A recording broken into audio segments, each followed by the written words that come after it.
Hello everyone, कैसे हैं आप सब। आई होप कि आप सभी अच्छे होंगे। मैं Sangeeta from लर्नो hub, the free learning platform, जहां आप पढ़ सकते हैं math, science, SST absolutely free at learnohub.com।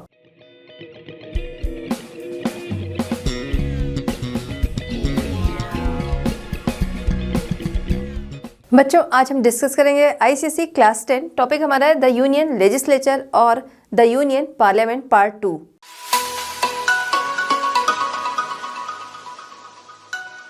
चलिए स्टार्ट करते हैं हमारी आज की वीडियो द यूनियन लेजिस्लेचर, जहां पर फर्स्ट पार्ट हम देख चुके हैं, जहां पर हमने लोकसभा और स्पीकर के बारे में बात की। अब हम राज्यसभा और पार्लियामेंट्री प्रोसीजर जो है वो यहां पर देखेंगे सेकेंड पार्ट में। पार्लियामेंट, जहां पर पार्लियामेंट के 3 अंग, लोकसभा, राज्यसभा और प्रेसिडेंट। ठीक है, तो इन्हीं को हम देखते चलेंगे। यहाँ पर हम लोग बात करेंगे किसकी, राज्यसभा की, क्योंकि लोकसभा हमने कंप्लीट कर लिया है। राज्यसभा, जिसको कि अपर हाउस के नाम से जाना जाता है। ठीक है, पार्लियामेंट का अपर हाउस कौन सा है, राज्यसभा है, कोई कंफ्यूजन नहीं रखनी है। लोकसभा जो है वो लोअर हाउस है और राज्यसभा है जो वो क्या है, वो अपर हाउस है। राज्यसभा, जहाँ पर डिफरेंट स्टेट्स हमारे जो हैं, ठीक है, हमारे यूनियन स्टेट्स जो हैं उनका रिप्रेजेंटेशन होता है। राज्यसभा में हर स्टेट के जो उम्मीदवार हैं, या फिर कह सकते हैं हर स्टेट से राज्यसभा के जो मेंबर हैं वो हर स्टेट से आते हैं। अब इनके नंबर्स जो हैं उनकी बात हम करें कि राज्यसभा में अभी हम देखेंगे कि टोटल स्ट्रेंथ क्या है, लेकिन इससे पहले हम बात कर लें कि राज्यसभा में अलग अलग स्टेट के लोग जो हैं वो पहुँचते हैं, उनके नंबर्स जो होते हैं वो अलग अलग होते हैं। ये किस पर डिपेंड होता है कि इस स्टेट से जो है इतने मेंबर्स जाएंगे, इस स्टेट से इतने मेंबर जाएंगे। ये कैसे, क्या स्टेट जो है वो पावरफुल है इसलिए, या स्टेट जो है उसका चीफ मिनिस्टर पावरफुल होगा इसलिए वहाँ से ज़्यादा लोग जाएंगे? नहीं, क्यों जाएंगे, पॉपुलेशन के बेस पर।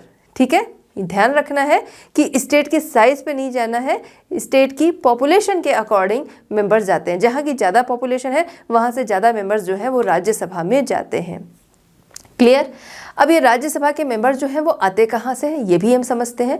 तो हमारे जो स्टेट्स हैं उनमें क्या है, हम देखते हैं एमएलएस के क्या होते हैं, इलेक्शन होते हैं, जो कि चुनकर जाते हैं विधानसभा में। अब यहीं से ही तो राज्यसभा के जो मेंबर्स होते हैं वो यहीं से ही आते हैं। जो हमारी विधानसभा है, हर स्टेट में विधानसभा है, वहाँ से फिर चुनकर आते हैं हमारे राज्यसभा के मेंबर्स, जिनको कि क्या है, पब्लिक नहीं चुनती है। ठीक है, वो मेंबर्स ही चुनते हैं आपस में। अब यहाँ पर हमने बात किया कि डिफरेंट स्टेट में इनके नंबर्स जो हैं वो डिफरेंट होते हैं, जो कि पॉपुलेशन पर डिपेंड होते हैं। जैसे कि हम बात करें यूपी, जहाँ की पॉपुलेशन बहुत ज़्यादा है, तो यूपी से सबसे ज़्यादा मेंबर जो हैं वो जाते हैं राज्यसभा के लिए। कितने जाते हैं, 31। ठीक है, यूपी से 31 हो गया, एमपी से 16 हो गया, बिहार से 11, एमपी से 11 है, बिहार से 16 है, और वहीं दिल्ली से हम बात करें तो 3 मेंबर्स जो हैं वो राज्यसभा के लिए जाते हैं। ठीक है, तो ये हो गया, ये रेशियो है, एमपी से 11 एंड बिहार जो है वहाँ से 16। बिहार से पहले ज़्यादा जाते थे, 2002 से ये कम हो गए तो 16 जाने लगे। फिर आते हैं हम दिल्ली की तरफ, यहाँ से 3 मेंबर जो हैं वो राज्यसभा के लिए जाते हैं। तो अलग अलग स्टेट से उनकी पॉपुलेशन के अकॉर्डिंग राज्यसभा के मेंबर जो हैं वो बनते हैं। ठीक है, अपर हाउस है, ये हमने जान लिया। मैक्सिमम स्ट्रेंथ की बात करेंगे तो मैक्सिमम स्ट्रेंथ जो है वो राज्यसभा की वो है 250, जहाँ पे 238। ठीक है, 250 है, जहाँ पर 238 मेंबर्स जो हैं वो हमारी अलग अलग विधानसभाओं से होकर जाते हैं। अब बचे 12 मेंबर्स। ये 12 मेंबर्स जो होते हैं इनको हमारे राष्ट्रपति यानी कि जो हमारे प्रेसिडेंट हैं वो नॉमिनेट करते हैं। कैसे, इनका इलेक्शन जो है वो कैसे होता है, तो ये जो 12 पर्सन होते हैं ये हमारे art, literature, social work, science, इन फील्ड में जिनका योगदान ज़्यादा होता है, तो वहाँ या कह सकते हैं इनका कॉन्ट्रीब्यूशन जो है वो ज़्यादा होता है, उसके बेस पर इनको चुना जाता है। और ये इनको चुनने का काम जो है वो हमारे प्रेसिडेंट करते हैं। तो इस तरीके से राज्यसभा में ये जो 12 मेंबर्स पहुंचते हैं, ठीक है, ये 238 हो गया, बाकी 12 जो हैं जो पहुंचते हैं उनको इलेक्शन की ज़रूरत नहीं होती, पब्लिक के बीच जाकर वोट मांगने की ज़रूरत नहीं होती, और इनको जो हमारे प्रेसिडेंट हैं वो डायरेक्ट इलेक्ट करते हैं। क्लियर है अब तक? तो ये हो गई मैक्सिमम स्ट्रेंथ की बात। लेकिन प्रेजेंट में क्या स्ट्रेंथ है उसको भी समझ लेते हैं। प्रेजेंट में इसकी स्ट्रेंथ है 245। ठीक है, 245 है, जहाँ पर 233 जो हैं वो अलग अलग विधानसभाओं से आते हैं, 233, और बाकी 12 जो है वो हमारे प्रेसिडेंट जो है वही नॉमिनेट करते हैं। ठीक है, तो यहाँ तक राज्यसभा आपको क्लियर हो गया होगा। अब हम आते हैं कि मान लीजिए आप अपने स्कूल से आ रहे हैं या खेल कर आ रहे हैं, उस समय में पार्लियामेंट का कोई सेशन चल रहा है। जब आप एंटर करते हो, आपने देखा कि आपके पेरेंट्स जो हैं, आपके फादर जो हैं या मदर, कोई भी क्या कर रहा है कि वो टीवी देख रहा है, टीवी ऑन है और वो देख रहा है पार्लियामेंट सेशन। तो एंटर करते ही आप जो है उसको देखते ही समझ जाएंगे कि ये कहाँ का सेशन चल रहा है, राज्यसभा का सेशन है ये या लोकसभा का है। ठीक है, कैसे? इसकी कारपेट जो है वो बताती है, इसकी कारपेट से शो होता है कि ये कहाँ का सेशन चल रहा है। अगर हमको क्या है, अगर हमको रेड कारपेट दिख रही है यानी कि ये राज्यसभा का सेशन है। अगर यही ग्रीन कारपेट दिखती तो वो लोकसभा का सेशन है। इसमें कोई कंफ्यूजन नहीं रखनी है। ठीक है, तो राज्यसभा है तो हम किससे जान जाएंगे कि रेड कारपेट। जैसे अगर यहाँ पर क्या है कि इसके चेयरमैन बैठे हैं या फिर हम कह सकते हैं लोकसभा के जो स्पीकर हैं वो बैठे हैं, उनको हमने देखा तब तो हम पहचान जाएंगे। ठीक है, करंट अगर हमें पता है और हमने देखा, पहचान गए। लेकिन क्या है, एंटर करते ही तुरंत उन पर नज़र जाएगी नहीं, कैमरा कब वहाँ पर पहुँच रहा कब नहीं पहुँच रहा है। तो इसके लिए ये अच्छा है कि आप जो है कारपेट देखेंगे और उससे जान जाएंगे कि ये कहाँ का सेशन चल रहा है। चलिए बात करते हैं इलेक्शन एंड टर्म। ठीक है, तो राज्यसभा का इलेक्शन जो है वो कैसे होता है और इसके टर्म के बारे में हम जानेंगे। तो इलेक्शन अभी हम लोगों ने एक समझ भी लिया कि हमारे अलग अलग स्टेट्स हैं जिनमें क्या है, हर स्टेट की अपनी विधानसभा है। तो विधानसभा के जो मेंबर्स होते हैं वही आपस में, मतलब विधानसभा के जो मेंबर्स हैं वही क्या करते हैं, वही राज्यसभा के लिए मेंबर्स जो है वो चुनते हैं, रिस्पेक्टिव जहाँ की जैसी पॉपुलेशन है उसके बेस पर। ठीक है, the representative of each state of the council of state, या इसको हम राज्यसभा के नाम से भी जानते हैं। देखिए, राज्यसभा राज्यों की सभा, ठीक है, राज्यों की सभा राज्यसभा, इसी को हम अपर हाउस के नाम से भी जानते हैं। ठीक है, तो Rajya Sabha are elected by the elected members of the legislative assembly. ठीक है, legislative assembly of the state in accordance with the system of proportional representation by means of a single transferable vote. ठीक है, सिंगल ट्रांसफरेबल वोट, एक person का एक vote जो रहेगा उसके अकॉर्डिंग क्या है, इनको चुना जाता है। लोग जो है वो वोट करते हैं। इनका टर्म जो होता है वो होता है 6 ईयर्स का। यहाँ पर यह ध्यान रखना है, अगर आता है कि राज्यसभा का कार्यकाल कितना होता है, तो राज्यसभा जो है वो कभी भी डिसॉल्व नहीं होती है। लेकिन यहाँ पर अगर पूछता है राज्यसभा के मेंबर्स का कार्यकाल कितना होता है, तो वो आपका आएगा 6 ईयर्स। ठीक है, तो मेंबर्स का अगर पूछता है तब वो 6 ईयर्स उसका कार्यकाल है। जैसे लोकसभा का अगर कार्यकाल पूछा तो 5 ईयर्स, लोकसभा के मेंबर्स का कार्यकाल 5 ईयर्स, राज्यसभा का कार्यकाल, तो राज्यसभा कभी भी डिसॉल्व नहीं होगी। अभी आगे इसको हम लोग समझेंगे। और 6 ईयर इसके मेंबर्स जो होते हैं उनका कार्यकाल होता है। चलिए बात करते हैं election of the members. Rajya Sabha के मेंबर्स के इलेक्शन के बारे में हम लोग यहाँ पर बात करेंगे। सबसे पहला, राज्यसभा क्या है? राज्यसभा एक परमानेंट हाउस है। लोकसभा हमने देखा था, लोकसभा जो है वो डिसॉल्व होती है, उसको डिसॉल्व किया जा सकता है, यानी भंग किया जा सकता है। एक तो उनका 5 ईयर का कार्यकाल जो है वो होता है और उसके बाद क्या है, उसके बाद वो डिसॉल्व हो जाती है। या इससे पहले प्रेसिडेंट जो है वो चाह रहे हैं, या फिर क्या है, हमने देखा नो कॉन्फिडेंस मोशन वगैरह आ गया तो बीच में ही उसको डिसॉल्व किया जा सकता है। लेकिन राज्यसभा के मामले में हम देखें तो ये एक परमानेंट हाउस है जिसको कभी भी क्या है, डिसॉल्व नहीं किया जा सकता है। यहाँ पर हर मेंबर जो है उसका कार्यकाल कितना होता है? 6 ईयर्स का। ठीक है, each member of the Rajya Sabha is elected for a period of 6 years. अब ये 6 ईयर्स जो है वो कंप्लीट हो जाएंगे, जैसे लोकसभा के कंप्लीट होते हैं 5 ईयर्स, उसके बाद क्या है, वो डिसॉल्व होती है। तो ये क्यों नहीं डिसॉल्व होती? क्योंकि यहाँ पर है हर 2 ईयर के बाद, हर 2 ईयर के बाद 1/3 मेंबर जो है वो क्या होते हैं, रिटायर हो जाते हैं।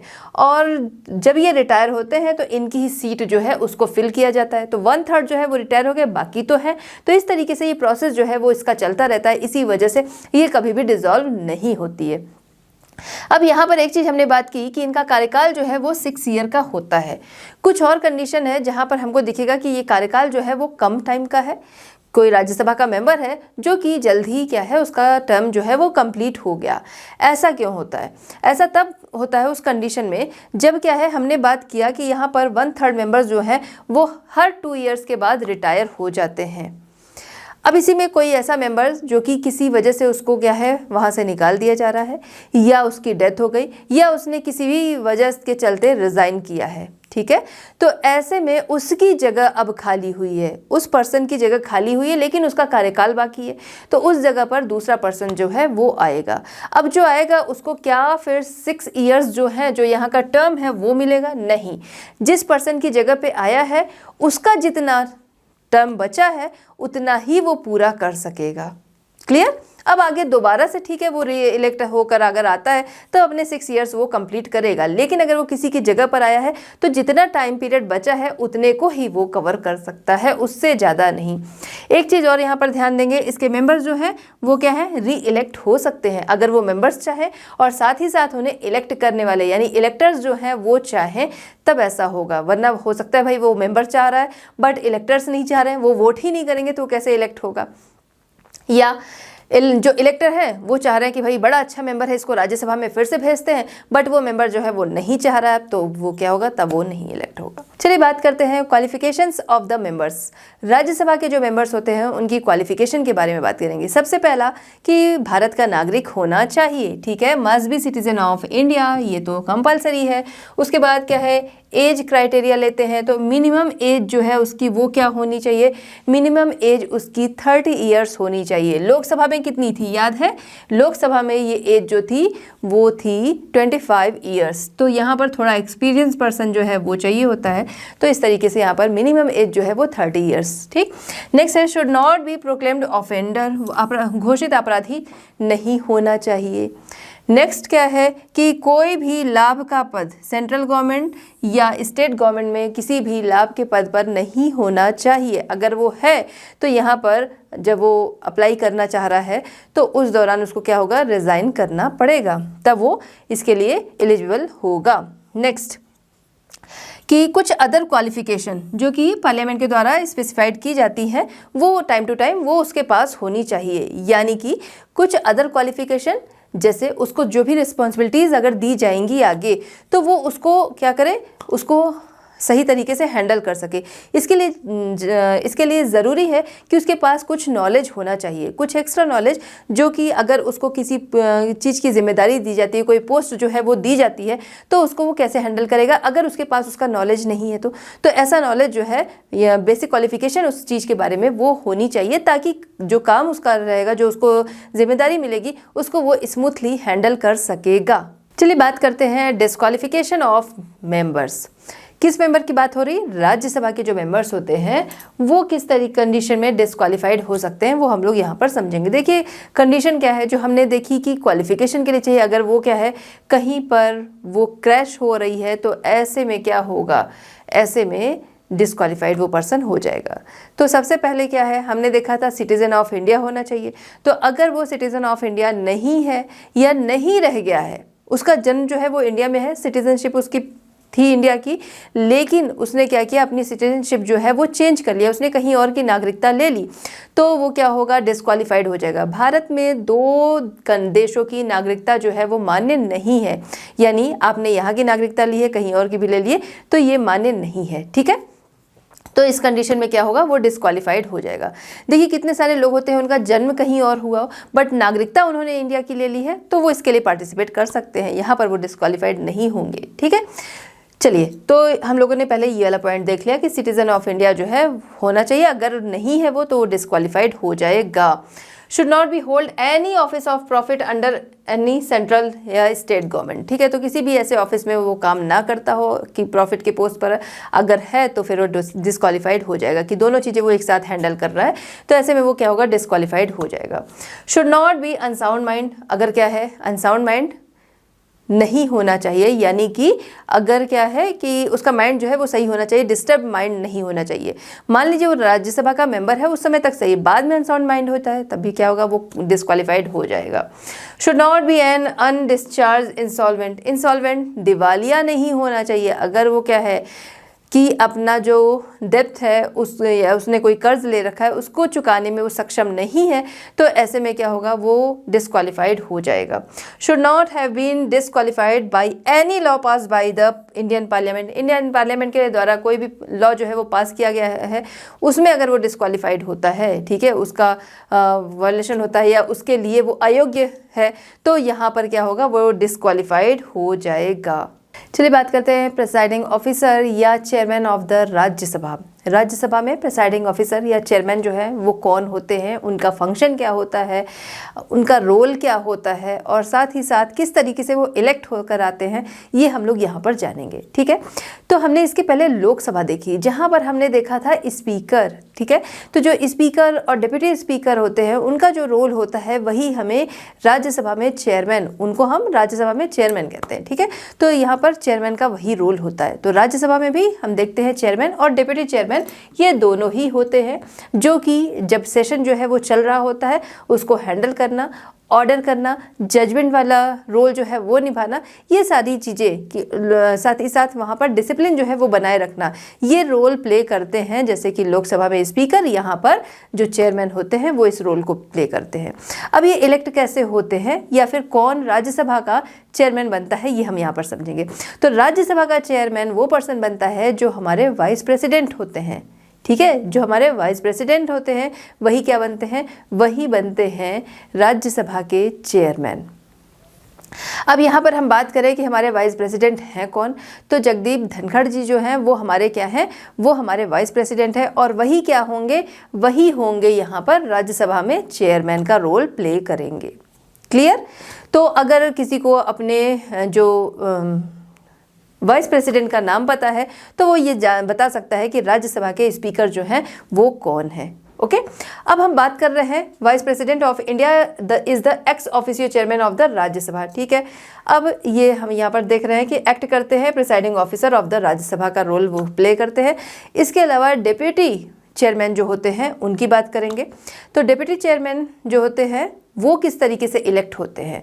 डिप्टी चेयरमैन जो हैं, जो राज्यसभा के मेंबर होते हैं उन्हीं में से इलेक्ट होकर आते हैं। डिप्टी चेयरमैन राज्यसभा के मेंबर से इलेक्ट होकर आते हैं।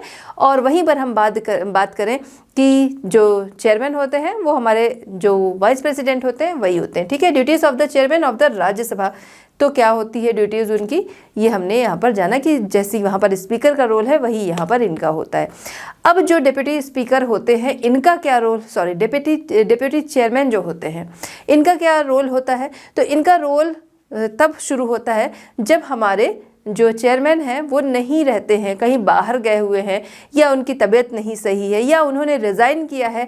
इस कंडीशन में डिप्टी चेयरमैन जो है फिर वो अपने हाथ में वो पावर लेते हैं या कह सकते हैं वो फंक्शन जो है फिर ये प्ले करते हैं। चलिए बात करते हैं advantages of the Rajya Sabha. Rajya Sabha के एडवांटेजेस के बारे में हम जानेंगे। तो सबसे पहला कि 12 मेंबर्स जो हैं वो क्या है, अपने योगदान, उनका कंट्रीब्यूशन जो रहता है आर्ट, सोशल वर्क, लिटरेचर या फिर कह सकते हैं कि साइंस वाले फील्ड से, तो वहाँ पर उनका जो कंट्रीब्यूशन रहता है उसके बेस पर उनको यहाँ पर राज्यसभा का मेंबर जो है वो बना लिया जाता है। तो राज्यसभा के अदर मेंबर जो होते हैं उनकी जो फाइट होती है राज्यसभा का मेंबर बनने के लिए, यहाँ पर उस फाइट से ये बच जाते हैं और ये राज्यसभा के मेंबर जो है वो बन जाते हैं। दूसरा, state can be given representative in the Rajya Sabha. ठीक है, तो राज्यसभा में स्टेट के रिप्रेजेंटेटिव जो है वो पहुँचते हैं। राज्यसभा इज परमानेंट हाउस, ये भी हमने समझा कि ये डिसॉल्व नहीं हो सकती, तो इस तरीके से ये क्या है, ये परमानेंट हाउस होती है। राज्यसभा जो है वो किसी भी सब्जेक्ट, कौन सा सब्जेक्ट, जो हमने इसके पहले भी डिस्कस किया था कि 3 लिस्ट जो है वो बनाई गई हैं। जब हमारा कॉन्स्टिट्यूशन जो है वो लिखा जाने लगा तो कौन सी पावर जो है वो केंद्र सरकार के पास रहेगी, कौन सी पावर जो है वो सेंट्रल गवर्नमेंट जो हमारी है उसके केंद्र सरकार यानी सेंट्रल गवर्नमेंट, और कौन सी जो है वो राज्य सरकार यानी स्टेट गवर्नमेंट जो है उसके पास पावर रहेगी। तो इसके लिए 3 तरह की लिस्ट जो थी वो बना दी गई थी। पहली जो थी वो सेंट्रल लिस्ट या यूनियन लिस्ट, जिसमें सेंट्रल गवर्नमेंट जो है वो उस पर रूल बनाएगी, उस पर काम करेगी। दूसरी लिस्ट जो कि स्टेट लिस्ट है, उस पर क्या करेगी, जो स्टेट गवर्नमेंट है वो काम करेगी। तीसरी जो है वो कॉन्करेंट लिस्ट, जिसमें कि दोनों जो हैं वो मिलकर उसके लिए कानून जो है वो बना सकते हैं। कुछ ऐसे सब्जेक्ट्स वो कॉन्करेंट लिस्ट में रखे गए जिसमें दोनों ही कानून बनाएंगे। ठीक है, तो यहाँ पर हम क्या समझ रहे हैं कि राज्यसभा जो है उसके पास ही ये पावर होती है कि वो क्या करे, जो स्टेट लिस्ट के मैटर हैं अगर उनको लगता है कि ये मैटर जो हैं वो कंट्री इंटरेस्ट के हैं, ये देश हित के मैटर है, तो उसको वो क्या कर सकती है, जो यूनियन लिस्ट है उधर ट्रांसफ़र कर देगी और इस तरीके से जो सेंट्रल गवर्नमेंट है अब वो उस पर कानून बनाएगी, उस पर जो भी काम करना होगा वो सेंट्रल गवर्नमेंट करेगी। तो ये जो स्टेट लिस्ट से जो मैटर है या फिर सब्जेक्ट जो है उनको ट्रांसफ़र करने का काम यूनियन लिस्ट में ये किसके पास होता है, ये राइट, ये सिर्फ और सिर्फ राज्यसभा के पास होता है। The Rajya Sabha can declare any of the subject in the state list to be a subject of the national interest. ठीक है, तो ये पावर जो है वो लोकसभा के पास नहीं होती है, ये ध्यान रखना है। और ये वाली पावर भी हमने देखा, ये भी क्या है, लोकसभा के पास नहीं होती है, ये भी पावर लोकसभा के पास नहीं होती है। ठीक है, और स्टेट का रिप्रेजेंटेशन तो है ही यहाँ पर। Rajya Sabha can also decide to set up a new all India service, ये भी पावर राज्यसभा के पास ही होती है। अगर राज्यसभा को ऐसा लगता है कि कंट्री इंटरेस्ट के लिए ऑल इंडिया सर्विसेज जो है, नई ऑल इंडिया सर्विस का सेटअप करना चाहिए तो वो कर सकती है। ऑल इंडिया सर्विसेज जिसमें आपकी IAS IPS ये सर्विसेज आती है ना, तो वो अगर उनको लगता है कि नई ऑल इंडिया सर्विसेज जो है उनको सेटअप करना चाहिए, उनको शुरू करना चाहिए, तो वो शुरू कर सकती हैं। चलिए बात करते हैं privileges of the members of the parliament. Parliament के जो मेंबर्स हैं उनको मिलने वाले प्रिविलेजेस के बारे में हम लोग यहाँ पर बात करेंगे। देखिए, पार्लियामेंट के जो मेंबर्स होते हैं उनका अपना राइट है, कुछ जो उनको अधिकार मिले हैं उसके लिए कि वो उनका राइट है कि वो अधिकार उनके पास रहें। ठीक है, कुछ प्रिविलेजेस जो उनके लिए निश्चित हैं कि वो उनको मिलेंगे ही। अब इनमें हम बात करते हैं फ्रीडम ऑफ स्पीच। ये तो खैर हम लोगों को भी मिला है फ्रीडम ऑफ स्पीच, है ना। तो फ्रीडम ऑफ स्पीच उनके पास है, पार्लियामेंट के अंदर या उसके बाहर वो कुछ भी कह सकते हैं, उसके खिलाफ उसके लिए उनके खिलाफ कोई कार्रवाई नहीं की जा सकती। अपने जो उनके आइडियाज़ होते हैं, उनके जो थॉट्स होते हैं, उसको क्या कर सकते हैं, वो प्रेस के सामने रख भी सकते हैं और साथ ही साथ पब्लिश भी करा सकते हैं, ये उनके पास छूट होती है। फ्रीडम ऑफ मूवमेंट की बात करें, पार्लियामेंट का जो मेंबर है वो कभी भी कहीं भी आ जा सकता है, उसको क्या है, अरेस्ट कर नहीं रखा जा सकता। हाँ, अगर उस पर क्या है, कुछ ऐसा केस चल रहा हो जो कि किस नेचर का हो, जो क्रिमिनल नेचर का हो, ठीक है, ऐसा कोई केस चल रहा है, तो उस कंडीशन में अगर पुलिस आती है, उसको अरेस्ट करना चाहती है, तो तभी वो उस कंडीशन में अरेस्ट होगा जब जो रिस्पेक्टिव उसकी पार्लियामेंट है, यानी कि लोकसभा या राज्यसभा, वहाँ का स्पीकर अगर ऑर्डर देता है या फिर वहाँ का चेयरमैन जो है वो ऑर्डर देता है, तभी क्या है, वो पर्सन जो है वो अरेस्ट हो पाएगा। ठीक है, the members of the parliament have a special freedom of movement during the session of the parliament. चलिए बात करते हैं पार्लियामेंट्री प्रोसीजर। अब क्या है कि इसको हम देखें क्या होता है पार्लियामेंट्री प्रोसीजर, या उसमें कौन सी चीज़ें आएंगी वो समझेंगे।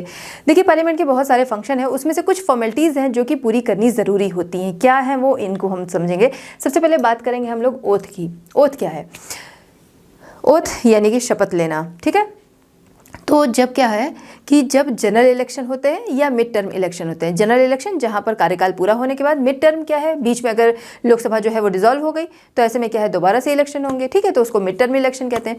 तो जनरल इलेक्शन या मिड टर्म इलेक्शन जो है होने के बाद जो इलेक्टेड मेंबर हैं उनको क्या करना होता है, उनको ओथ लेनी पड़ती है, उसके बाद ही वो अपना काम शुरू कर सकते हैं, उसके बाद ही वो अपना कार्यकाल शुरू कर सकते हैं। इसलिए ओथ जो है वो सबसे ज़रूरी होती है उनका काम शुरू होने से पहले और इलेक्टेड होने के बाद, जहाँ पर ईश्वर को साक्षी मानते हुए वो क्या करते हैं कि ओथ लेते हैं कि अपने काम को पूरी ऑनेस्टी के साथ वो कंप्लीट करेंगे। नेक्स्ट हम आते हैं कोरम। अब ये कोरम क्या है ये समझेंगे। तो देखिए, पार्लियामेंट की में देखें तो बहुत सारी कार्रवाई होती हैं। ठीक है, बहुत सारे डिसीजन, मोशन, ये सारी चीज़ें जो है चलती रहती हैं। तो पार्लियामेंट की कोई भी कार्रवाई जो है वो शुरू होने से पहले ज़रूरी है कि minimum number of member present होना ज़रूरी है। अब ये मिनिमम नंबर ऑफ मेंबर्स क्या है, तो यहाँ पर क्या है, टोटल मेंबर्स का 1/10 पर्सन जो है वो होने ही चाहिए, 1/10 पर्सन होने चाहिए, तभी कोई कार्रवाई जो है वो शुरू होगी। वरना पार्लियामेंट उस दिन की क्या कर दी जाएगी, एडजॉर्न कर दी जाएगी, उसको स्थगित कर दिया जाएगा। ठीक है, फिर दोबारा से बुलाया जाएगा।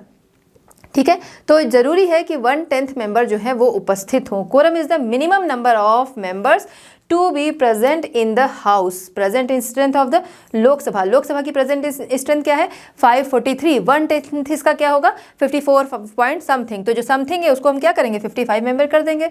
ठीक है, कंप्लीट नंबर, क्योंकि पर्सन है ना ये, तो इसलिए हम कोई ग्राम वगैरह में तो है नहीं जिस तरीके से हम काम चला लेंगे, यहाँ इसको कंप्लीट करना पड़ेगा, तो 55। इसी तरीके से हम बात करें राज्यसभा की, तो राज्यसभा में क्या है, 245 है, तो इसका भी हम 1/10 देखेंगे, 24 पॉइंट समथिंग है, तो फिर मिनिमम नंबर क्या आ जाएगा, 25 मेंबर्स। तो ये जो है इनकी कार्यवाही, लोकसभा की कार्यवाही होने के लिए ज़रूरी है कि 55 मेंबर्स जो हैं वो प्रेजेंट हों, और राज्यसभा की कार्यवाही शुरू होने से पहले ज़रूरी है कि 25 मेंबर्स जो हैं वो उपस्थित हों। चलिए नेक्स्ट है कास्टिंग वोट। अब ये कास्टिंग वोट क्या होता है पहले ये हम समझेंगे यहाँ पर, ठीक है। तो कास्टिंग वोट जब क्या है, पार्लियामेंट में कोई मोशन लाया जाता है या कोई रेजोल्यूशन लाया जाता है तो कुछ लोग जो है उसके विरोध में होते हैं और कुछ लोग जो होते हैं सपोर्ट में होते हैं। अब इसका रिजल्ट जो है वो कैसे तय हो, तो इसके लिए वहाँ पर क्या है, वोटिंग कराई जाती है और जो मेजॉरिटी होती है वो बात मानी जाती है, ठीक है। तो क्या है, ये वोटिंग जो है वो कौन करता है, पार्लियामेंट मेंबर करते हैं, जो चेयरमैन या स्पीकर होते हैं वो नहीं करते हैं। अब कई बार सिचुएशन ये आती है कि जो ये वोटिंग हुई है ये क्या होगी, ये टाई हो जाएगी, ऐसे में रिजल्ट निकालना मुश्किल होता है। तो इसके लिए क्या है, जो लोकसभा के स्पीकर होते हैं या फिर राज्यसभा के जो चेयरमैन है, मतलब अपनी अपने हाउसेज में, वो फिर वोट करते हैं टाई वाली सिचुएशन में, ठीक है। तो vote by speaker is called the casting vote, इसी को कहते हैं कास्टिंग वोट, जिससे क्या है रिजल्ट तब डिक्लेयर हो सकता है। नेक्स्ट है क्वेश्चन आर। क्वेश्चन आर क्या होता है ये हम लोग समझेंगे। देखिए पार्लियामेंट का स्टार्टिंग का फर्स्ट आर जो है वो रिजर्व है डेली के लिए। वो रिजर्व होता है किस लिए, क्वेश्चन के लिए, कि यहाँ पर क्वेश्चनिंग जो है वो की जाती है। कौन करता है, किससे करता है, तो क्वेश्चन यहाँ पर पार्लियामेंट मेंबर जो है वो करते हैं, किससे, मिनिस्टर से करते हैं, ठीक है। मिनिस्टर्स हो गए, सांसद हो गए, जो एमएलए एमपी वगैरह हो गए उनसे, ठीक है। तो यहाँ पर हम बात करें एमपीज वगैरह जो हो गए, यहाँ पर हम बात कर रहे हैं every member of the house has the privilege to ask question, ठीक है। एवरी मेंबर के पास ये राइट है कि वो क्वेश्चन यहाँ पर पूछ सकता है, और कैसे क्वेश्चन, किसी भी तरीके के क्वेश्चन वो यहाँ पर पूछ सकता है, और जो जवाबदेह हैं यानी जो आंसरेबल हैं उनको आंसर करना पड़ेगा। From the government first hour reserved for question, तो फर्स्ट आर जो है वो रिजर्व होता है क्वेश्चन के लिए। यहाँ पर एक चीज़ ध्यान है कि यहाँ पर क्वेश्चन जो है वो 10 दिन पहले ही देने होते हैं, ठीक है। मिनिमम 10 डेज पहले यहाँ पर क्वेश्चन देने होते हैं और उसके आंसर फिर किए जाते हैं। अब आते हैं कि इसके 3 टाइप्स हैं। फर्स्ट जो टाइप है वो क्या है, अनस्टार्ड क्वेश्चन। अनस्टार्ड क्वेश्चन क्या है, जहाँ पर क्या है जो आंसर मांगे जाते हैं वो रिटन में मांगे जाते हैं। यहाँ पर आंसर जो देने होते हैं वो रिटन में, क्वेश्चन आ गया अब इसका आंसर जो है वो रिटन में आ जाएगा, ये हो गया अनस्टार्ड।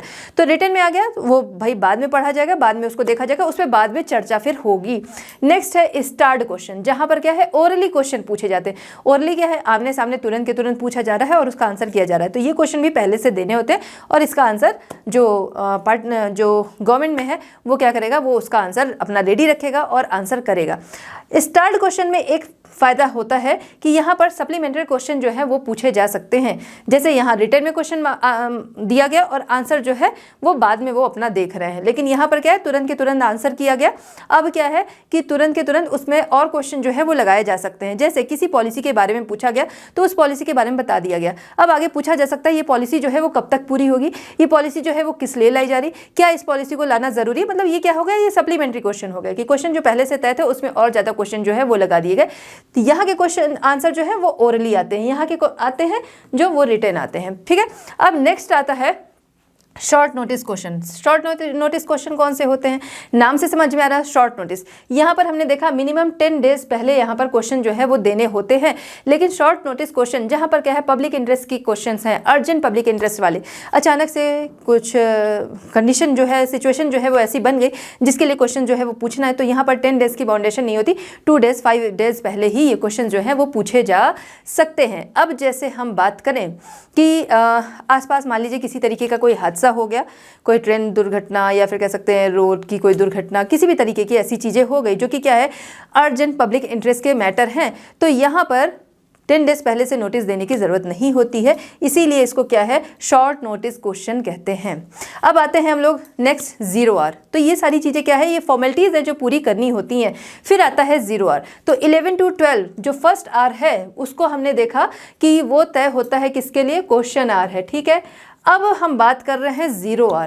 0R जो है यहाँ पर भी क्वेश्चनिंग ही होती है। इसका टाइम जो होता है वो होता है 12 to 1, ठीक है। 12 to 1 ये यहाँ पर क्वेश्चनिंग होती है। अब यहाँ पर जो क्वेश्चनिंग होती है यहाँ पर पहले से प्रिपरेशन जो है वो हुई है, और यहाँ पर क्या है, यहाँ पर क्वेश्चन जो है वो पहले से नहीं आते हैं, तुरंत के तुरंत क्वेश्चन पूछे जाते हैं और उनका आंसर किया जाता है, ठीक है। तो क्वेश्चन पूछने के लिए जो अपोजिशन है या फिर पार्लियामेंट मेंबर जो हैं वो आज़ाद हैं, वो क्वेश्चन करेंगे, और जो पार्टी में है उनको क्या करना पड़ेगा, उनको जो या फिर कह सकते हैं जो गवर्नमेंट में है उनको आंसर करना पड़ेगा। यहाँ पर एक तरीके से समझ लीजिए ये आपका टेस्ट है, यूनिट टेस्ट या जिस भी तरीके के टेस्ट होते हैं वो हो गए, और ये आपका कौन सा, ये सरप्राइज टेस्ट है। तो यहाँ पर क्या है, तुरंत के तुरंत क्वेश्चन जो है वो पूछे जाते हैं और उनका आंसर करना होता है। चलिए हम बात करते हैं रेजोल्यूशन। अब ये रेजोल्यूशन क्या है? रेजोल्यूशन जो है वो एक तरीके का मोशन है, या फिर कह सकते हैं रेजोल्यूशन जो है वो एक मोशन है या प्रस्ताव है जो जनरल पब्लिक के इंटरेस्ट के लिए लाया जाता है, यानी कि पब्लिक के हित के लिए इसको पार्लियामेंट में पेश किया जाता है। इसमें क्या है कि 15 डेज पहले ही ये नोटिस जो है वो देना होता है कि इस तरीके का रेजोल्यूशन जो है वो हम चाह रहे हैं। कभी कभी क्या होता है, शॉर्ट नोटिस पर भी स्पीकर जो है वो इसके लिए अलाउ कर देता है कि ठीक है, शॉर्ट नोटिस पे भी इसको अलाउ कर देगा कि इसको पार्लियामेंट में पेश कर दिया जाए। अब जब ये पार्लियामेंट में पेश हो जाता है तो अब ये जो मोशन है कितने लोग, या रेजोल्यूशन जो है इसके कितने लोग फेवर में है, कितने लोग अगेंस्ट में है, इसके लिए वोटिंग कराई जाती है। जो मेजॉरिटी ओपिनियन होता है उसको यहाँ पर माना जाता है। तो majority opinion in the house जो होगा उसके अकॉर्डिंग वो मोशन जो है, रेजोल्यूशन जो है वो पास हुआ नहीं हुआ, वो इस पर डिपेंड होता है। अब यहाँ पर एक चीज़ आपको ध्यान रखनी है, आगे मोशन जो है वो उनको हम डिटेल में पढ़ेंगे। यहाँ पर ये ध्यान रखना है, रेजोल्यूशन और मोशन जो है इन दोनों में अंतर क्या है। रेजोल्यूशन, इसमें ज़रूरी है कि जब भी ये लाया जाता है तब इस पर वोटिंग होती है और मेजॉरिटी ओपिनियन जो है उसको प्रेफरेंस दी जाती है। बट मोशन में हमेशा ज़रूरी नहीं होता है कि यहाँ पर वोटिंग कराई ही जाए। क्लियर? अब आते हैं हम लोग प्रेसिडेंट्स एड्रेस। प्रेसिडेंट क्या करते हैं, पार्लियामेंट के दोनों हाउसेस जो हैं उनको एड्रेस करते हैं। कब? देखिए, जनरल इलेक्शन हो गए, अब जो पार्टी जो है वो जीत गई, उसके बाद फर्स्ट सेशन जो होता है तो वहाँ पर स्टार्टिंग में क्या है, पार्लियामेंट जो है वो जॉइंट से जो हाउस हैं, ठीक है, जो दोनों हाउसेज जो हैं, joint sitting of the two house, दोनों हाउस के जो जॉइंट सिटिंग है उसको प्रेसिडेंट जो है वो एड्रेस करते हैं, यानी संबोधित करते हैं और आगे के बारे में बताते हैं। एक तो इस दौरान जो राष्ट्रपति होते हैं वो एड्रेस करते हैं। दूसरा ये कब एड्रेस करते हैं? दूसरा ये एड्रेस करते हैं जब फर्स्ट सेशन, ईयर का फर्स्ट सेशन होता है। ईयर हमने अभी पहले डिस्कस किया कि हर ईयर में निश्चित है कि 3 सेशंस जो हैं वो इस टाइम पर होंगे। कई बार भाई 3 नहीं हो पाते, बट उनका टाइम पीरियड जो है वो निश्चित है कि Feb 2 में जो है वो फर्स्ट सेशन है। तो जो फर्स्ट सेशन होता है इसकी शुरुआत में प्रेसिडेंट क्या करते हैं, दोनों हाउसेस जो हैं इनको संबोधित करते हैं या इनको एड्रेस करते हैं। क्लियर? एक, जब गवर्नमेंट जो है वो बन रही है, इलेक्शन हो गए, उसके बाद फर्स्ट सेशन जब शुरू हो रहा है तब, और दूसरा ईयर का फर्स्ट सेशन जब है तब ये एड्रेस करते हैं। बजट के दौरान भी ये एड्रेस करते हैं, जहां पर जो गवर्नमेंट है उसकी पॉलिसी एंड प्रोग्राम्स जो हैं उनको ये बताते हैं। चलिए बात करते हैं मोशन। मोशन क्या होते हैं? देखिए, अर्जेंट पब्लिक इंटरेस्ट का कोई मैटर है, यानी कि पब्लिक इंटरेस्ट का कोई मैटर है जो कि तुरंत उस पर बात होनी चाहिए, तो उस मैटर को पार्लियामेंट में लाया जाता है और उस पर डिस्कशन होती है। इसी को क्या कहते हैं? इसी को कहते हैं मोशन। कि इनको एक प्रस्ताव के द्वारा, ये मैटर जो है वो एक प्रस्ताव के द्वारा लाया जाता है, या एक तरीके से कह सकते हैं एक प्रपोजल के द्वारा लाया जाता है, उसी को कहा जाता है मोशन। अब ये मोशन जो होते हैं वो कई तरह के होते हैं, इनको हम देखेंगे। सबसे पहले हम बात करेंगे motion of thanks. Motion of thanks क्या है? मोशन ऑफ थैंक्स में जो हमारे प्रेसिडेंट होते हैं वो एड्रेस करते हैं। कब मोशन ऑफ थैंक्स जो है वो कब लाया जाता है? तो मोशन ऑफ थैंक्स जो है वो लाया जाता है न्यू पार्लियामेंट के first session, every new parliament के फर्स्ट सेशन पर मोशन ऑफ थैंक्स जो है वो लाया जाता है। इसके अलावा एवरी फिस्कल ईयर का जो फर्स्ट सेशन होता है वहाँ पर भी जो हमारे प्रेसिडेंट होते हैं वो मोशन ऑफ थैंक्स जो है वो लाते हैं। यानी कि इसके द्वारा, मोशन ऑफ थैंक्स के द्वारा वो क्या करते हैं, पार्लियामेंट मेंबर्स जो हैं उनको एड्रेस करते हैं, जहां पर गवर्नमेंट की पॉलिसीज़ एंड प्रोग्राम्स जो है इनके बारे में बताते हैं। अभी कोई भी मोशंस, चाहे वो मोशंस, चाहे उसके जो टाइप्स हैं, इनकी बात हम करें तो ये मोशन जब लाए जाते हैं तो इन पर अप्रूवल भी मिल सकता है, इन पर डिबेट्स भी छिड़ जाती है। ठीक है, तो यहाँ पर अगर हम बात कर रहे हैं मोशन ऑफ थैंक्स, जो मेंबर्स हैं उन्होंने इसको खुशी से एक्सेप्ट किया, यानी अप्रूवल दे दिया, तो यानी ठीक है। एक तरीके से ये इंडिकेशन है, अगर यहाँ पर बराबर इसका विरोध होता रहा तो एक तरीके से आगे के जो मोशंस हम देखेंगे ये उसका विरोध है। ठीक है, चलिए आइए देखते हैं सब्स्टेंटिव मोशन की बात करेंगे अब। अच्छा हाँ, यहाँ पर हम लोग बात कर रहे हैं कि first session of every parliament and first session of every fiscal year जो है इस समय में लाया जाता है। अब ये फिस्कल ईयर क्या है? फिस्कल ईयर, जिनको हम वित्तीय वर्ष के नाम से भी जानते हैं, ये हमारा स्टार्ट होता है 1 अप्रैल 1 अप्रैल टू 31 मार्च, ये क्या है हमारा फिस्कल ईयर है। और इसकी जब स्टार्टिंग होती है, इस दौरान हमारे जो प्रेसिडेंट हैं वो पार्लियामेंट मेंबर्स जो हैं उनको एड्रेस करते हैं, इसी को कहा जाता है मोशन ऑफ थैंक्स। नेक्स्ट है सब्सटेंटिव मोशन। तो पर्टिकुलर कोई मैटर है जिस पर क्या है बहस करनी है, तो उसके बाद क्या है उस पर ओपिनियन जो है वो मांगा जाता है पार्लियामेंट मेंबर्स का, इसी को कहते हैं सब्सटेंटिव मोशन, जैसा अभी इसके पहले रेजोल्यूशन वाली जगह पर हमने भी देखा था। ठीक है, तो giving express opinion of the house on a particular matter, ये क्या है सब्सटेंटिव मोशन। नेक्स्ट है मोशन फॉर रिमूवल या इम्पीचमेंट। नाम से समझ में आ रहा है किसी पर महाभियोग चलाने के लिए या फिर किसी को हटाने के लिए मोशन लाना। तो ये कब आता है या किसके लिए आता है, तो जैसे हम बात करें जो बहुत ऊंची पोस्ट के लोग हैं, जैसे प्रेसिडेंट हो गए, प्राइम मिनिस्टर हो गए, उनके मिनिस्टर्स हो गए, ठीक है, कैबिनेट, उनके काउंसिल ऑफ मिनिस्टर्स हो गए, या फिर जो हाई कोर्ट है, सुप्रीम कोर्ट है, इनके जजेस हो गए, या स्पीकर हो गए, अगर इनको दोषी पाया जाता है कॉन्स्टिट्यूशन के वायलेशन का या पार्लियामेंट के जो नियम कानून है उसके अगेंस्ट इनको पाया जाता है, तो ऐसे में इन पर इम्पीचमेंट या मोशन ऑफ रिमूवल जो है वो चलाया जाता है। चलिए नेक्स्ट है एडजॉर्नमेंट मोशन। एडजॉर्नमेंट मोशन क्या है, यानी स्थगन करना या फिर कोई चीज़ जो है उसको बीच में रोक देना। ठीक है, इस तरीके का मोशन लाना। अब ये कब आता है वो हम समझते हैं। जब पार्लियामेंट जो है वो स्टार्ट होती है तो उसका काम किस तरीके से चलेगा ये पहले से निश्चित होता है। जैसा हमने अभी पहले समझा था कि फर्स्ट आवर जो है वो निश्चित है कि वो क्या है, वो क्वेश्चन आवर है, उसमें क्वेश्चन जो है वो किए जाएंगे, वो पहले से दिए हुए क्वेश्चन है। सेकेंड आवर जो है वो क्या है, वो 0 पीरियड है, ठीक है, 0 आवर है। तो इस तरीके से इसका काम जो है वो पहले से निश्चित होता है कि इस अकॉर्डिंग चलेगा। अब क्या है, किसी मैटर पर वहाँ पर डिस्कशन जो है वो चल रहा है, क्वेश्चन पूछा गया, आंसर किया जा रहा है, या फिर किसी भी मैटर को लेकर डिस्कशन चल रहा है। ऐसे में पब्लिक इंटरेस्ट का कोई ऐसा मैटर आ जाता है जिस पर क्या है तुरंत के तुरंत बात करना ज़रूरी है। ठीक है, वहाँ पर क्या चीज़ें होनी है वो पहले से निश्चित है, लेकिन अचानक से कोई मैटर ऐसा आ जाता है, कहीं पर मान लीजिए किसी तरीके का कोई हादसा हो गया, कुछ भी ऐसी चीज़ें हो गई, ठीक है, कहीं पर मिसहैपनिंग हो गई, तो उस पर क्या है तुरंत के तुरंत चर्चा करनी है। क्योंकि ऐसे में देखते हैं कि जो गवर्नमेंट होती है उसी से तुरंत जवाब मांगा जाता है, क्योंकि गवर्नमेंट की रिस्पॉन्सिबिलिटी बनती है। तो कहा जाता है भाई गवर्नमेंट ऐसा क्यों हुआ। अब जैसे बात करिए कोई रेल हादसा है, तो रेल हादसा में हम देखें तो गवर्नमेंट या उसका कोई मिनिस्टर जो है वो चला रहा है, बट अगर वो हो गया तो जवाबदेही जो है वो उनकी बनती है, उन्हीं से क्वेश्चनिंग की जाती है। तो कुछ ऐसे मैटर जो है पब्लिक इंटरेस्ट के आ जाते हैं अचानक से, जिस पर कि डिस्कस करना जरूरी है। तो ऐसे में क्या किया जाता है, एडजॉर्नमेंट जो है वो किया जाता है, यानी पुराना मैटर जो है उसको रोका जाता है और जो तुरंत का मैटर है जो बहुत ज़रूरी है उस पर बात शुरू की जाती है। तो ये काम जो है वो कौन करता है, ये हमारे स्पीकर जो है वो करते हैं। ठीक है, एडजॉर्नमेंट मोशन इसी के लिए लाया जाता है। ठीक है, और क्या होता है, और भी कई कंडीशन होती है एडजॉर्न की, वो हम देखते हैं कि कब कब एडजॉर्न जो है वो किया जा सकता है, क्या चीज़ें। But if a question of immense public importance, ये अभी हमने समझा, according house is programmed well in advance in conducted accordingly, उसी के अकॉर्डिंग चल रहा है। लेकिन अगर क्या है कि पब्लिक इंपॉर्टेंस का कोई क्वेश्चन है तो उसको तुरंत रखा जाता है, पहले वाले को एडजर्न कर दिया जाता है, रोक दिया जाता है।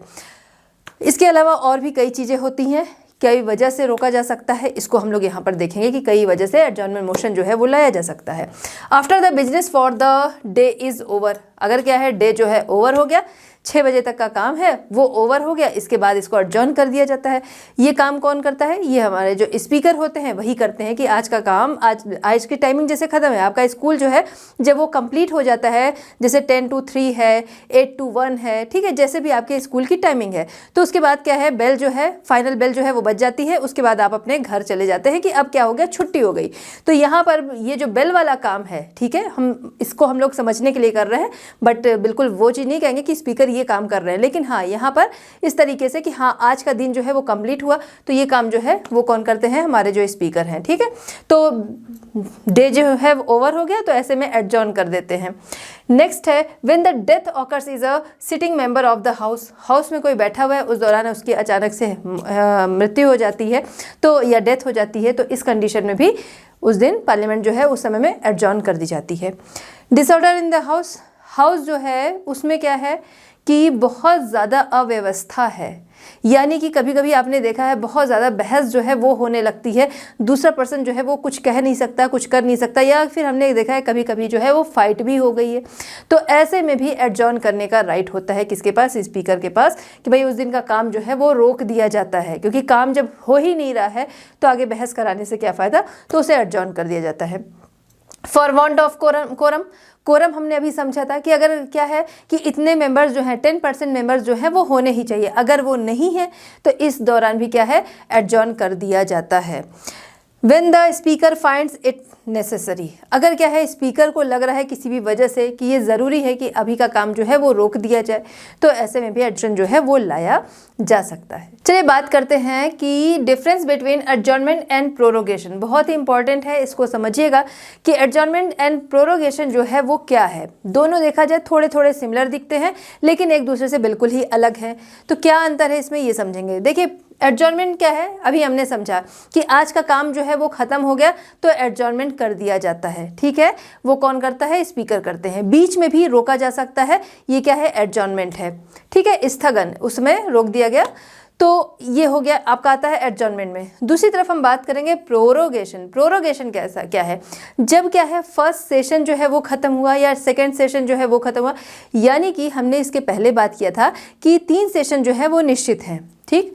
3 सेशन जो है वो डिसाइड किए गए हैं कि ये 3 सेशन जो है वो साल में होंगे, होते हैं नहीं होते वो अलग बात है, बट डिसाइड किया गया है कि ये 3 सेशन होंगे। तो अब पहला सेशन जो है वो आज शुरू हुआ, मान लीजिए।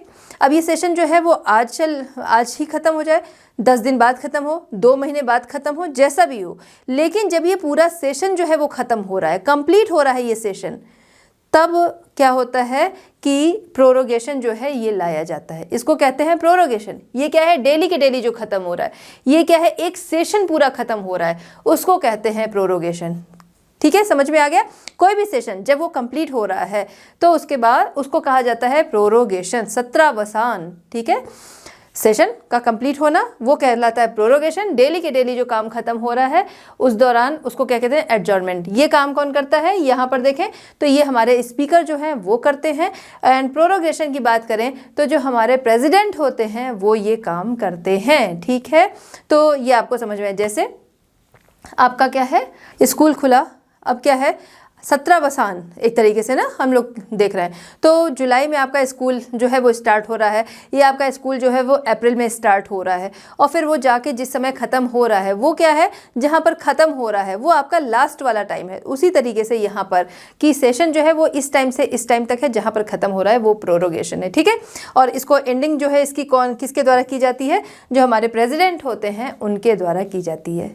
चलिए बात करते हैं no confidence motion. No confidence motion की अगर हम बात करें तो अगर ये पार्लियामेंट में पास हो जाता है, कहाँ पर इसका पास होना मानते हैं? लोकसभा में। अगर ये लोकसभा में पास हो जाता है तो ऐसे में काउंसिल ऑफ मिनिस्टर जो है उनको रिज़ाइन करना पड़ता है, यानी कि पूरी की पूरी गवर्नमेंट जो है वो चली जाती है और दोबारा से इलेक्शन वाली कंडीशन आ जाती है, ठीक है। तो नो कॉन्फिडेंस मोशन जो है इंपॉर्टेंट है, उसको समझना है। सक्सेसफुल ये मोशन जो है वो अगर क्या है पास हो जाता है लोकसभा में तो काउंसिल ऑफ मिनिस्टर जो है वो यहाँ पर रिज़ाइन कर देंगे। राज्यसभा में पास हुआ तो ऐसा कुछ नहीं है कि उनको रिज़ाइन करना पड़ेगा, लेकिन लोकसभा में वो पास हुआ है तो इनको क्या करना होगा? इनको रिज़ाइन करना पड़ेगा। देखिए इसकी शुरुआत जो है पहले के जो मोशंस हमने देखे वहाँ से ही, अगर क्या है हर जगह गवर्नमेंट के विरोध में दिख रहा है तो इससे जो अपोजिशन पार्टी है उसको ये समझ में आ जाता है कि ये अभी अल्प मत में है, ये क्या है, मेजॉरिटी में नहीं है, तो बस इस समय इन पे प्रहार किया जा सकता है, इन पे अटैक किया जा सकता है, और ऐसे में ये ला देते हैं जो अपोजिशन पार्टी है नो कॉन्फिडेंस मोशन। और अगर ये लोकसभा में पास हो गया तो काउंसिल ऑफ मिनिस्टर्स जो है इनको रिज़ाइन करना पड़ता है।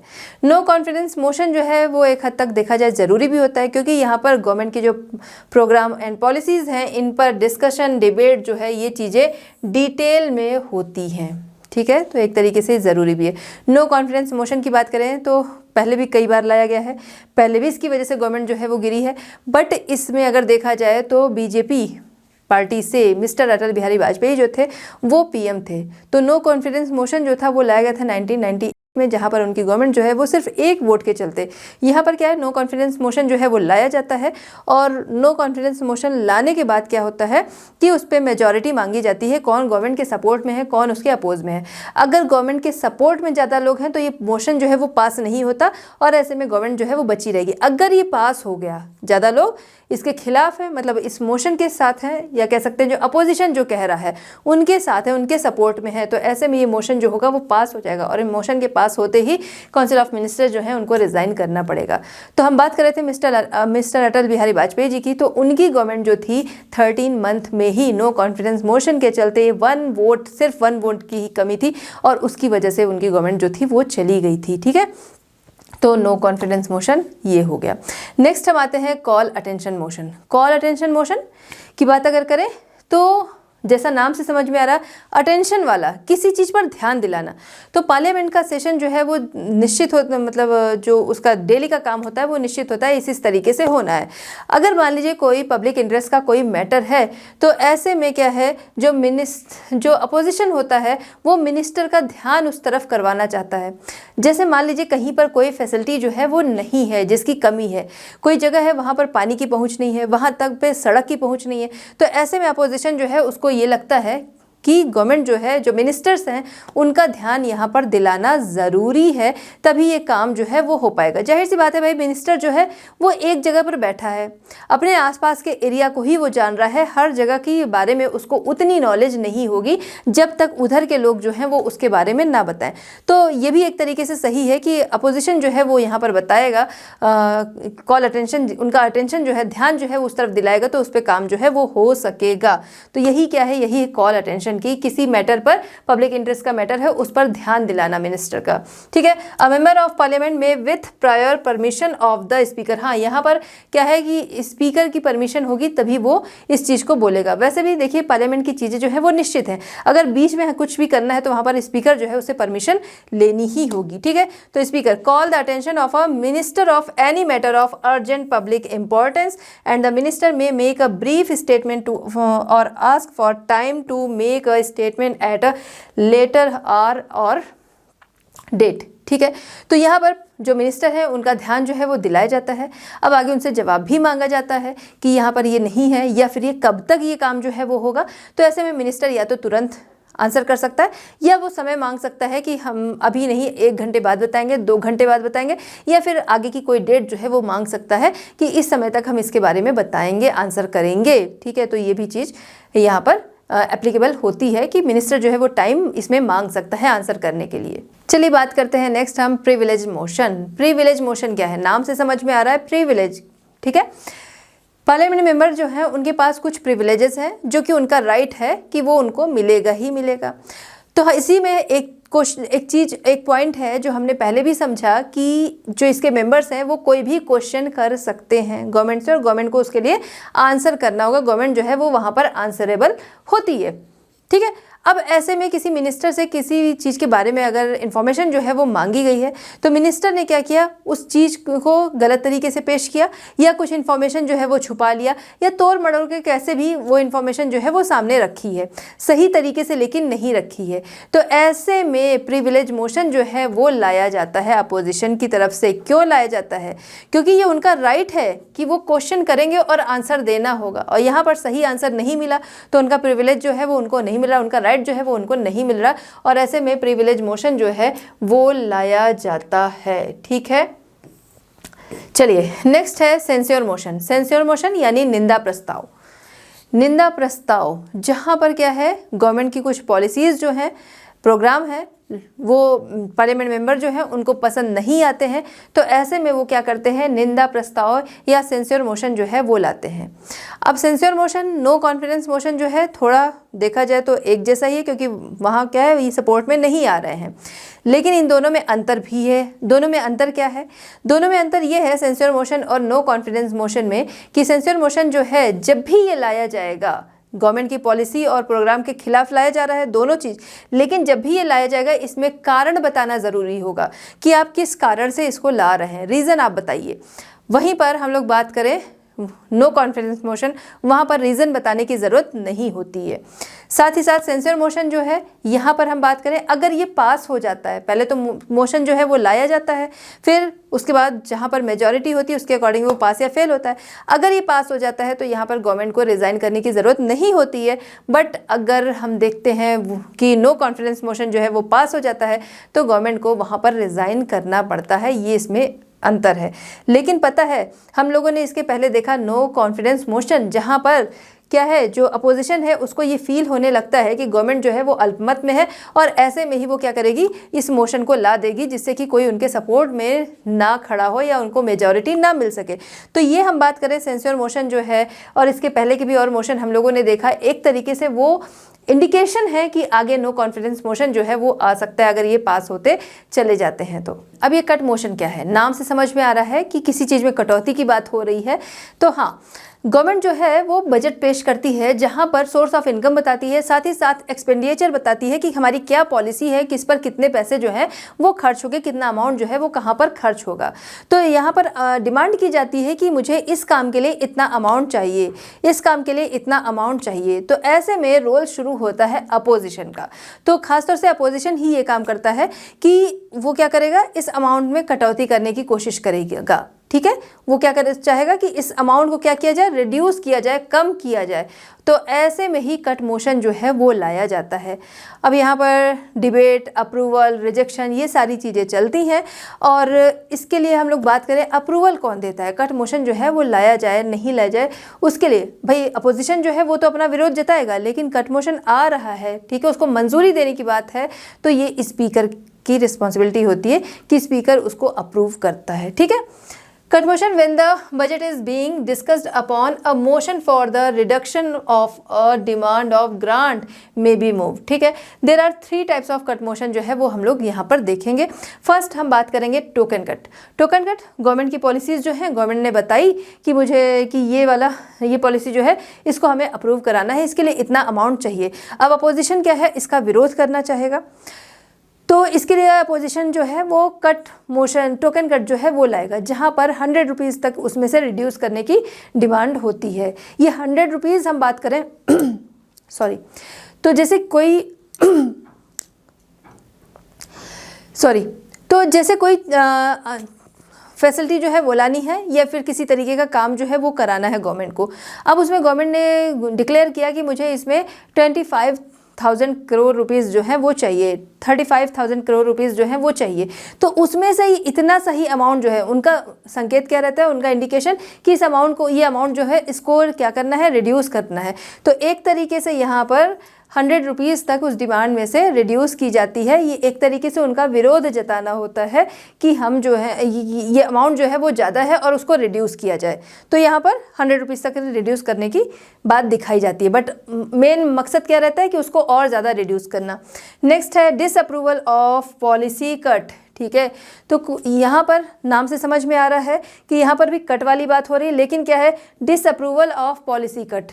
तो यानी कि गवर्नमेंट की जो पॉलिसी होगी, अब यहाँ पर क्या है, अप्रूवमेंट मिल रहा है, अप्रूव किया जा रहा है, लेकिन उस अमाउंट को रिड्यूस करने की बात हो रही है। यहाँ पर क्या है, एक तरीके से उसको डिसअप्रूव किया जा रहा है उस पॉलिसी को, लेकिन डायरेक्ट पॉलिसी को डिसअप्रूव ना बोलकर यहाँ पर 1 रुपीज़ तक करने, यहाँ पर 1 रुपीज़ तक रिड्यूस करने की बात होती है कि 1 रुपीज़ जो है वो रिड्यूस किया जाए।